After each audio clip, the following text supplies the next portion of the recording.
Dito sa tahanang ito nakilala natin si Ate Jeline, ang 35 anyos na nagkaroon ng 7 anak sa iba't ibang lalaki. Hindi ko akala ganito palang sa buhay ko. Hindi naging matagumpay ang kanyang pagiging may bahay. Sa mga kinasama niya, lahat ito ay iniwanan din siya at nagbigay ng pasakit sa kanya. Dahil sa hirap ng kanyang buhay at di na niya alam kung paano pa niya bubuhayin ang kanyang mga anak, naisip na rin niya na kitlin ang kanyang buhay. Hindi ko na maintindihan.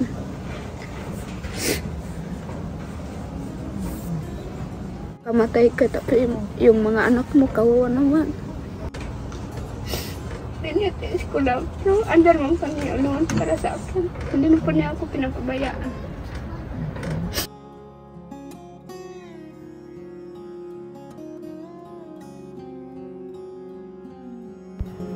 At sa pagpapatuloy ng kwento ng kanyang buhay, muli po namin siyang binalikan. Ano nga kayang tulong muli ang nag-aantay kay Ate Jeline? Pugong biyahero, ang hero ng masa, ang hero ng masang Pilipino. Handang maggala sa kabundukan para ang ating kababayan ay mapuntahan. Ang pugong biyahero, handa na tulungan malayong kababayan na nangangailangan. Hindi namimili kahit pa na sino. Pugong biyahero, hero ng masang Pilipino. Ayun yung anak mo yun?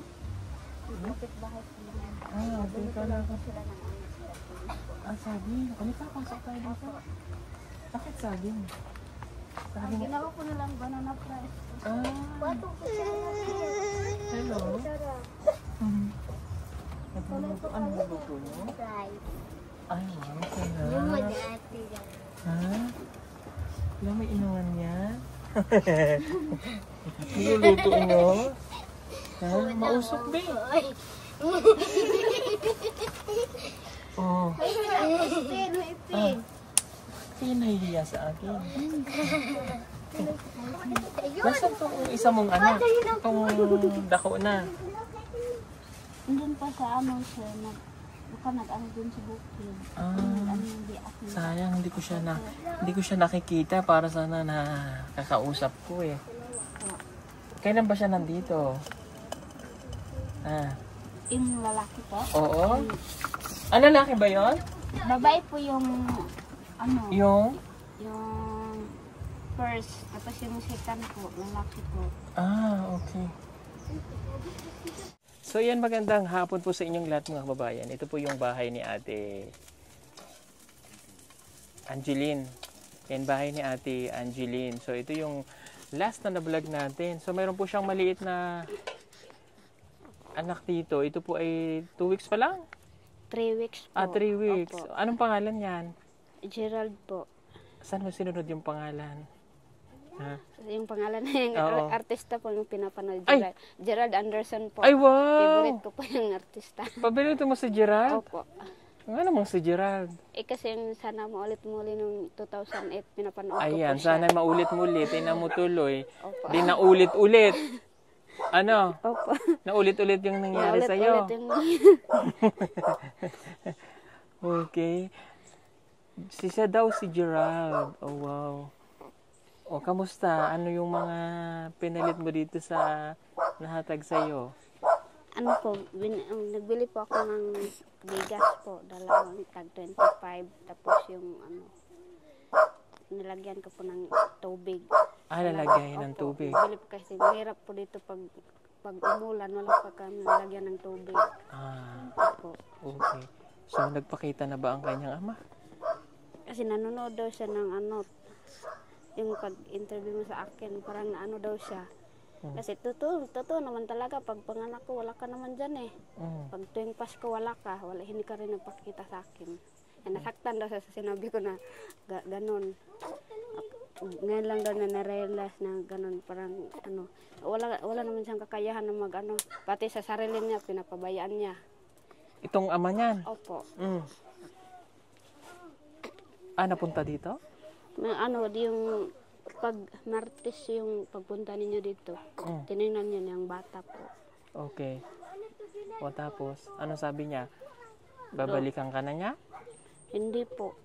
Wala naman talaga siyang ano, pero sabi ko na nabiktima lang niya ako, tapos ganun. Pati pagkain namin, hindi naman siya makonsensya na binigyan niya ako. Oo. Yung kapitbahay po namin, yung mama niya, ang batang yan, siya pong nagbigay sa akin ng pangkapi dito, tapos bigas. Oo. Simula ng pagpanganak ko po. Siya pong mag-ano sa amin dito. Siya ang tumutulong Opo. sa inyo. Okay. Sige, actually, ay kaya ako bumalik para kahit paano nga ay Opo. matulungan pa ulit kita. But ang concern ko, itong bahay mo. Kasi mga ding-ding-ding-ding lang niya ay mga Opo. ganito ba oh? Opo. Oh. Oh. Binigay po ng kapitbahay namin yun. Alin? Yung ano po, yung parang ano Ah, namin itong dito mga- sa, kaya nilagay ko kasi malamig. Itong mga ganito. Opo. Ayan. Ito kasi inaano ko lang sa ito. Opo, kasi Ito pang ginagawa ko pag wala akong trabaho. tinatahi mo. Tinatahi ko po ito. Tapos Pinagtagpi-tagpi lang niya. ito. Opo. Okay, nagamit mo ba? Opo. Umilaw siya? Opo. Kaya lang hindi masyadong naarawan yung ano niya eh. Okay lang naman po. Umaabot ba ng magdamag? Opo, ay 4 o'clock. Namamatay na. Opo. Kasi hindi masyadong naarawan eh. Kasi pero okay lang po. Okay lang, at May least 4 ilaw na o'clock rin may po. ano na, maliwanag na. O at least may ilaw na po siya. Ayun o, tinan nyo po. Oh. Ayun pala yung bigas. Ate, pumasok na ako ha. Opo, yung Ayun, po, ang kasama doon, andun pa po sa tindahan. Sa tindahan. Hindi ko po dinala lahat kasi marami po. Kasi tinan nyo po ang bahay niya. Opo. Oh. Ang pinakaganito niya, yan sa ako. Naalala ko tuloy si Irene sa'yo. Ako umupo na din eh. Opo. Sige lang. Ayan, ako po ay napaupo na din eh. Sorry ha. Opo. Ayan, upo lang ako din sa duyan mo. Ano yan? Ano po ito sa Wonder Oil po. Okay. Yan ba ay naturo ka na? Hindi pa. Hindi pa po. Hindi pa dinadala yung baby, yung bagong silang? Tinuturukan yata? Sa Sa center? hindi pa po siya na sa Baitaki daw. So, dadalhin mo siya Opo. doon. Mabuti. Okay. Gusto ko sanang makita yung anak mo, yung panganay. Ay, yung babae. Oo. Andun pa sa Salaysay po yun. Malayo? Malayo po. Anong ginagawa niya sa Salaysay? Nagtatrabaho po kasi ako. Kinuha po ng niya, yung tita niya. Kasi may utang kami ito. Binabayaran ko lang. Pag uwi ko dito sa bahay, wala na yung anak kong yung babae. May utang kayong binabayaran? Yung pangalawa ko pong asawa, iniwan po niya ako na may utang po yung asa. So, ang anak mo Kaya ang napilitan po nagbabayad? ako nagtatrabaho dun sa Turil. So, yung anak mo ang nagbabayad? Hindi, ando na po siya sa kanyang ama. Opo. Sa pangalawang asawa mo, doon na siya. Sa first na asawa ko po, kinuha po siya ng Ng nanay.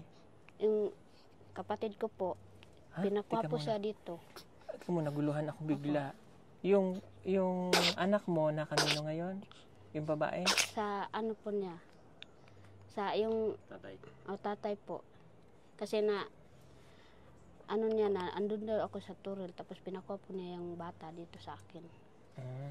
So, kinuha na niya. Nagtatrabaho po ako doon. Akala ko, pinambayad utang eh. Buti hindi mo naisip ipamigay ang anak mo. Ha? Buti hindi mo naisip ipamigay. Hindi po. Kasi ito, yung kasama namin sa simbahan, gusto nila na sila pong mag-ano sa bata. Sabi ko yung pastor, kasama namin. Sabi ko sa kanila, bahala mag-ano. Ako nang mag-alaga. Kasi masakit para sa akin. Sabi nila, ibigay mo na lang yan para hindi ka mahirapan. Sabi nila. Hindi ko kaya, sabi ko, makikita ko every Sunday, andun sila simba, tapos makikita ko yung bata. Sige, pabigyan mo yan. Ayan, pag-iin ko yung bata. So parang gusto gusto nila ay kuhanin Para yung anak mo. matulungan din daw ako. Pero hindi mo kaya. Oh, hindi ko po kaya. Bakit hindi mo kaya? Sabi ko, kahit na mahirap lang ako, kaya ko silang buhayin. Ayaw mong mawala yung mga Opo. anak mo? Kahit kumakain lang kami ng ano, basta andun lang sila sa tabi ko. Basta sila ay nasa sa tabi mo lang. Opo. Ayaw mo silang maghihiwalay. At least nagpapakananay siya sa kanyang mga Opo. anak. And kumbaga, kahit gaano kahirap, ay ipinararamdam niya sa kanyang mga anak na mahal niya at Opo. na hindi kayo magkakahiwa-hiwalay. Opo. Opo. Para hindi kumbaga sa iba nagkaganito na nga siya, Opo. ay ipamimigay niya pa yung kanyang mga anak. So, naiintindihan ko naman yun. Ano? So, alam ko yung mga may naririnig ka sa ibang tao na ano yung, di ba, alam ko may maririnig kang ganyan. Yan si ate, ganito na naman siya. Opo. Ano yung ginagawa mo? Umiyak na lang ako. Ano sa Panginoon. Okay. Hindi ko naman alam na sa akin pupunta yung mga katulad ninyo na tumulong sa akin.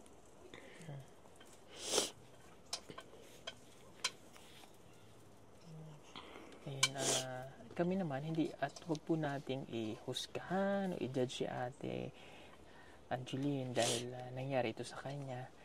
But, yan kumbaga may ganun talagang buhay tayo na hindi natin inaasahan. Ano? At napansin ko rin na yung mga ganitong case na maraming anak, doon sa Batangas, lagi, at saka sa Laguna, laging natutulungan namin yung Maylin sa dulo. Ito, Angeline ang pangalan niya. Opo.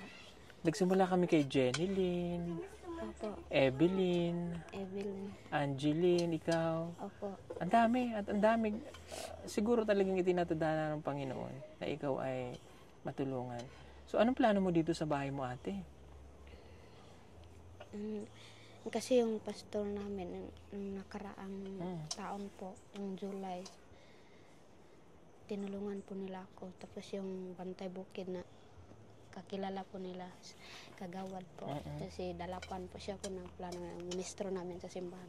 Tulungan natin to, wag natin siya musgahan. Kahit nagkaganyan na ngayon, iano natin siya para naman hindi siya Kaya masaya rin ako. Sabi niya, tapos kasi na ito. Tapos dito na may nilagyan nila ng Oo, kasi nakikita ko talagang hindi kayo safe na ganito yung bahay. Lalo na pag umuulan, bumabagyo. So para kahit sana, gusto mo rin sana na maayos, may dingding na maayos. Opo. Pero walang pera, Okay. So, mayroon akong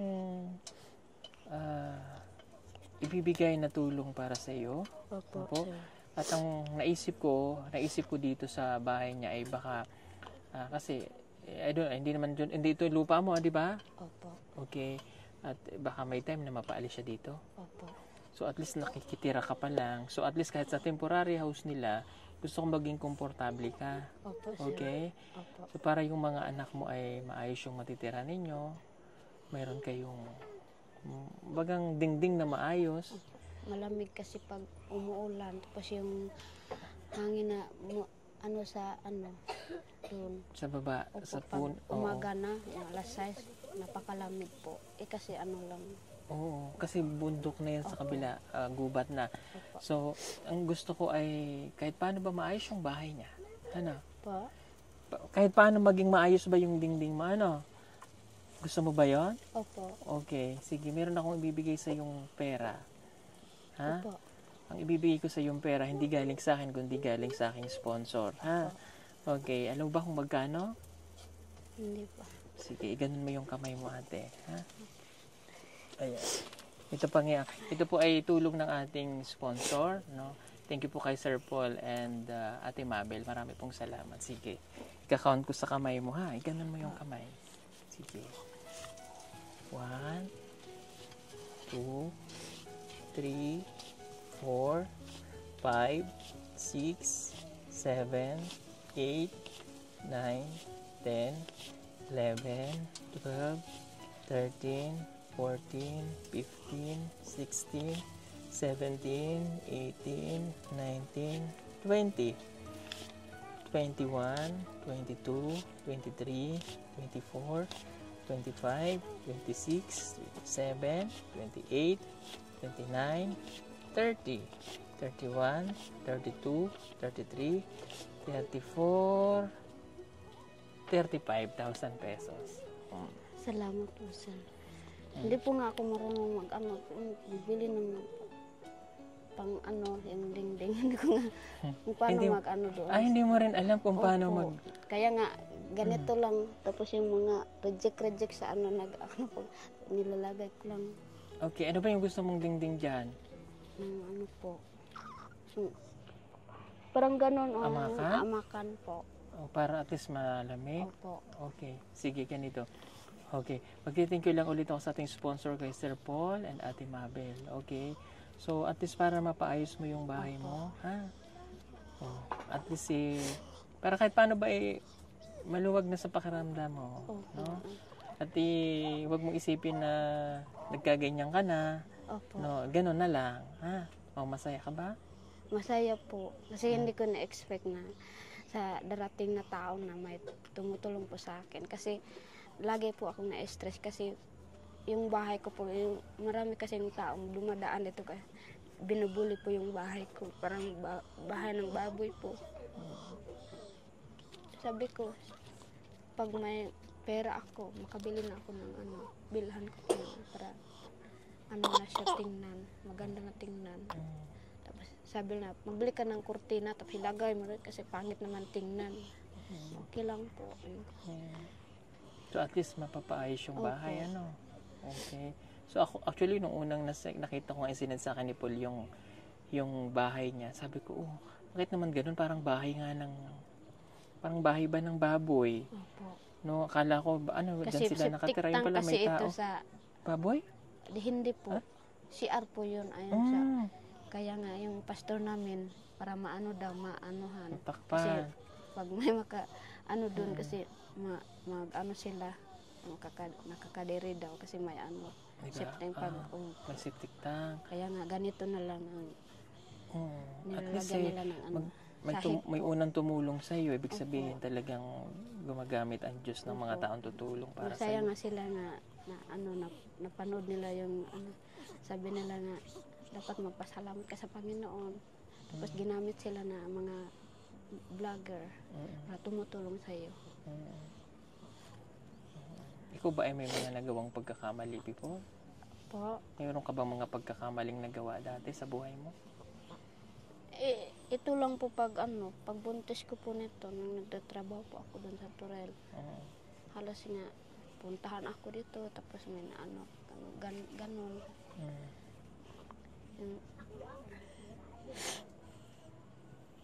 Okay, so gamitin sa tama, Opo. Wag mo sasayangin yung pagkakataon na nabigyan ka ng tulong, ha? Opo.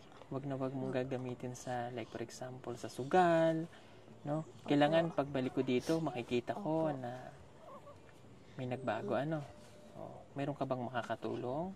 Yung dito sa bahay. Andun po yung kapitbahay po namin si Boy Almodja po yung sa Okay. Opo. Kasi pasensya na kayong mga kababayan kasi ako ay babalik ulit ng Maynila. So kaya bago man lang ako bumalik ng Maynila ay ibigay ko na yung tulong sa kanya para at least simulan kahit wala kami. At least pag umalis ako at nakita ko na pagbalik namin dito ay naayos, masaya na ako. Opo, sir. At masaya yung sponsor natin na makatulong sa mga katulad niyo po, Opo, madali lang po ito kasi pag punta po ako sa Kalinan, magbili po ako ng patulong po ako na may alam na mag-compute sa magkano lahat yung gastusin dito tapos yung dito. Okay. Ikaw ba yung nakapag-aral? Hindi po, grade 1 lang po, sir. That's why. Pero kabalo mo magbilang ng pera? Marunong po. Okay. So ito alam mo kung magkano ito? 35. Okay. At least alam naman niya. Baka naman pagkatapos nito ay may manligaw ulit sa'yo. Hindi na po. Baka magpaligaw ka ulit. Ha? Hindi na po. Hindi na? Sa akin lang po na tumira na ako mag-isa kasi may kasama ka, yun lang nagkapagbigay sa'yo ng problema, tapos umiinom, tapos ganyan, ikaw lang huminga ng pera para magsugal. Tama. Sa akin, hindi naman po talaga ako mag-inom, tapos ganon. Yung iba dyan po kasi ginagamit lang po sa sugal, tapos inom. Sabi nila, wag mo ikuan, pag hindi naman tuloy tapos kung anong binigay nila, sir, magbili ako ng pangbahay. Oh, tama. Ha? Gamitin sa tama. Pinapayo po nila. Okay. At kung halimbawa dumating yung mga taong naka-ano mo dati, nagbigay sila ng tulong, okay lang, tanggapin mo. Opo, kasi para sir. sa anak naman yun, di ba? Opo. Basta maging lesson lang sa'yo, wag masyadong inlababo. Ha? Huwag masyadong ma-inlove. Kasi, hindi mo alam yung sitwasyon. Ha? Banda ka pa, 35. Opo. O gusto mo ba na 40 years old na nanganganak ka pa? Hindi na po. Hindi ko nga pinapangarap kasi may anak, marami nga akong anak. Tama na sana Tapos yan. nangyari.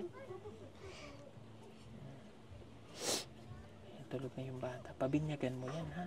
Opo. Sa church nyo? Sa iglesia po, baby blessing lang po. Sa ibang sa sekta po, kayong may bunyag. Hindi ko nga alam ano po yung bunyag. Sige. Importante ay Opo. maanuhan siya bilang isang Kristiyano. Ayan. Anyway, thank you ulit sa ating sponsor po. No? Opo. Okay, mag-ingat ka dito at kailangan na ang bahay mo ay maayos na. Ha? Salamat po sa kasi bilhan ko po ito na tapos para maano na po siya. Kasi matakot pa ako pag umulan kasi baka malandslide po ito. Pag malakas yung Tama. Opo. Kasi na yun eh. Oo nga, delikado na doon. Opo. Ano? Okay. Sige, mag-thank you ka lang doon sa sponsor mo. Salamat po sa tulong ninyo kay Sir Mabel. Paul and Mabel po. Salamat po sa inyong pagtulong. Sana pagpalain kayo ng Diyos sa inyong tulong po sa akin.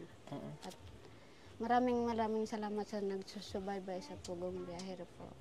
Sa lahat. Kay kay Kagawad po. Salamat talaga. Hindi ko pero sa nakikita ng Diyos sa puso ko, grabe. Grabe po masaya. Hindi ko po masabi kung anong meron. Salamat po. Hindi ko po inaasahan na dumating ito sa buhay ko. Ngayon lang nangyari sa buhay ko. Sa pagbalik po ni Sir, buo na talaga to. Kompleto na, may dingding na po yung bahay ko.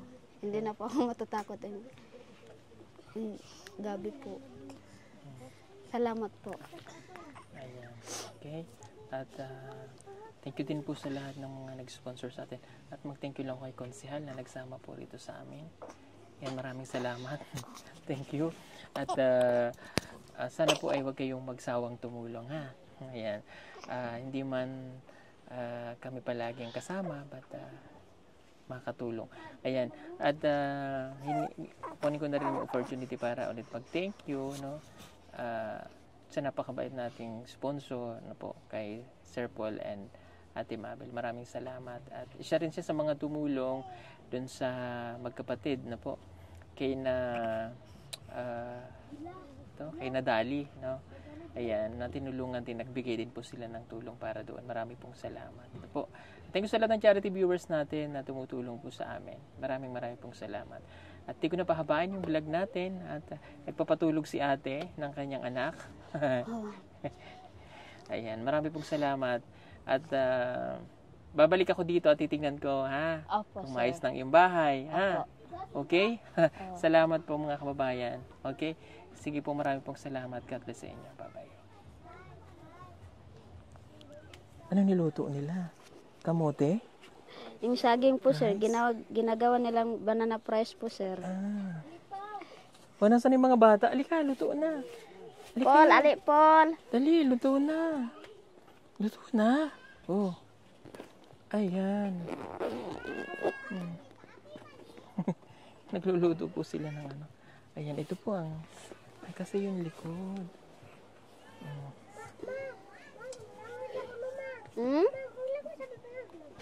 Si Angelo, asa man si Angelo? Dara ra.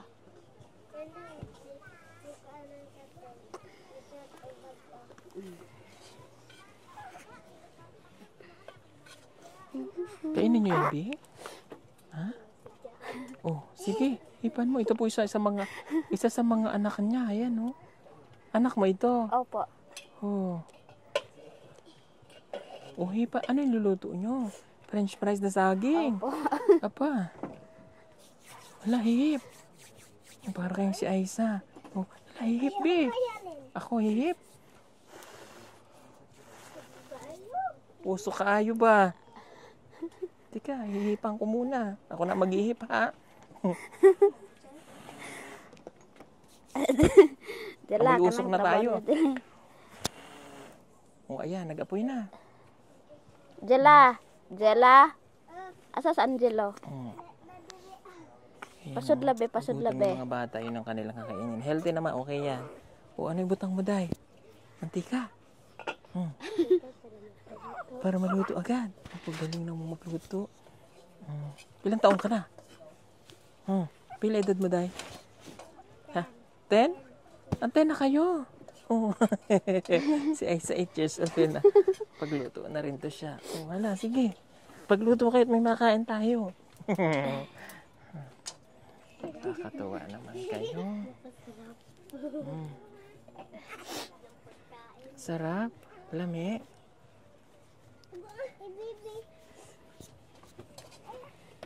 Ito nga pala ang 100 watts floodlight na aming ibinebenta sa PB Team Solar. Napakaganda nito at napakatibay pa. Pwede nyong magamit indoor and outdoor.